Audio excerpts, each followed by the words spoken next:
ये जो बीमारी है इसके जो सिम्टम्स क्या क्या लक्षण होते हैं, उनमें पहले नंबर पे आता है नाक बंद व बहना। ठीक है, रात में पेशेंट की नाक बंद हो जाती है, दिन भर में नाक बहती रहती है। ठीक है, उसके बाद में क्या है, उसको खांसी आती है, बार बार उसको खांसी आने लगती है। ठीक है, गले में खराश, अगर पेशेंट कुछ खाता पीता है तो उसको गले में दर्द भी होने लगता है, गले में खराश, सोर थ्रोट जिसको बोलते हैं।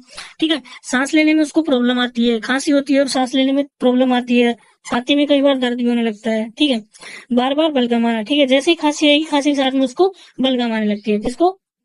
ठीक है, तो ये जो पांचों जो सिम्टम्स है, जो लक्षण है, वो इस बीमारी में होते हैं। ठीक है, अगर किसी को भी सिम्टम्स है तो मतलब उसको बलगम वाली खांसी हो रखी है। लेकिन अब बात आती है कारण, आखिर ऐसा क्यों होता है, जिसमें सबसे पहले आता है बैक्टीरियल इन्फेक्शन की।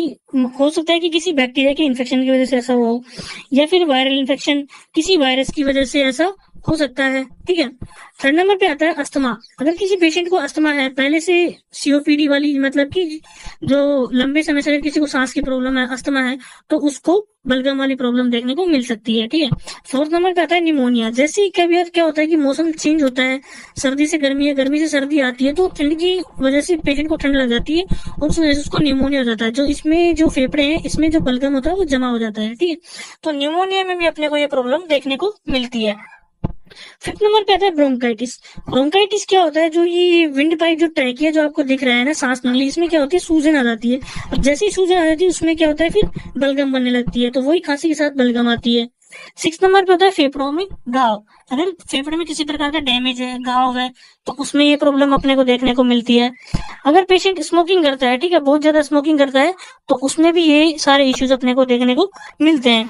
अब बात होगी इनके कारण की और सिम्टम्स की। अब बात आती है इनके इलाज की। आखिर क्या इलाज दिया जाता है, क्या ट्रीटमेंट डॉक्टर्स के द्वारा दिया जाता है, उसकी अपन बात करने वाले हैं। ठीक है, सबसे पहले आती है सिरप कॉफसिल्स। ठीक है, जो कि आपको मार्केट में मिलेगी सिप्ला कंपनी की। ठीक है, जो ये कॉफसिल्स में आप देख रहे हो उसमें लिखा हुआ है वेट कफ। ठीक है, फॉर वेट कफ, यानी कि गीली खांसी, जिसमें अगर खांसी में बलगम आती है उसको अपन बोलते हैं गीली खांसी, तो उसमें ये सिरप अपन काम में लेते हैं। अब ये सिरप पेशेंट को एक बार सुबह और एक बार शाम को देनी होती है। ठीक है, और एक बार दोपहर में देनी होती है। अगर किसी को ज्यादा प्रॉब्लम है तो अपन सुबह, दोपहर और शाम तीनों टाइम इसको दे सकते हैं। और हर बार में 10 ml, एक बार में 10 ml सिरप देनी होती है। ठीक है, एक एडल्ट पेशेंट को।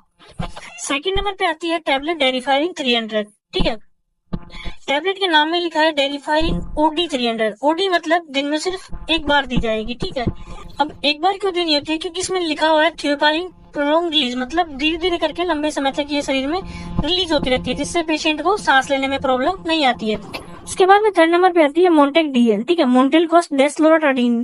ठीक है, जो कि एंटाहिस्टामिनिक ड्रग है।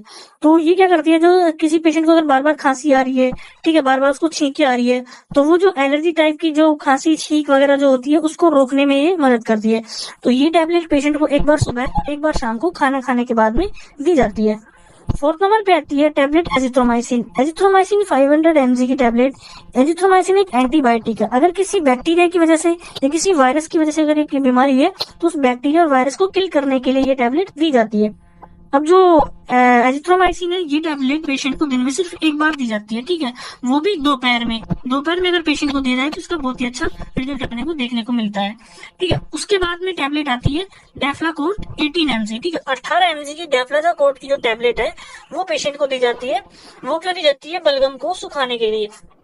जो पेशेंट को कफ आ रहा है, जो बलगम जो आ रहा है, उसको सुखाने के लिए ये जो स्टेरॉइड है 18 mg टैबलेट एक एडल्ट पेशेंट को एक बार सुबह और एक बार शाम को खाना खाने के बाद में दी जाती है। अगर ये अपन 18 mg की टैबलेट देते हैं तो बलगम उसकी 1 या 2 दिन में बिल्कुल सूख जाती है, बिल्कुल खत्म हो जाती है। ठीक है, ये बात हो गई टैबलेट्स की।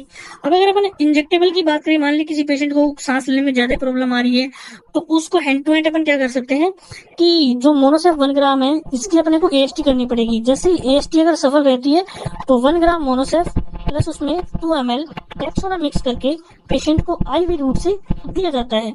और ये जो इंजेक्शन है पेशेंट को एक बार सुबह और एक बार शाम को, ठीक है, 3 दिन के लिए, फॉर द 3 days के लिए कंटिन्यूसली आपको देना है। अगर पेशेंट को ज्यादा दिक्कत हो रही है तो आप साथ में इंजेक्शन डेरिफाइलिन भी लगा सकते हैं। जो डेरिफाइलिन इंजेक्शन जो आता है वो भी आप लगा सकते हैं, ताकि पेशेंट को सांस लेने में प्रॉब्लम नहीं आए। तो दोस्तों ये जो ट्रीटमेंट है ना, जिसमें इंजेक्टेबल भी आ गई, ठीक है, और जो ये जो टैबलेट्स हैं, ये एक कंप्लीट ट्रीटमेंट पेशेंट को दिया जाता है।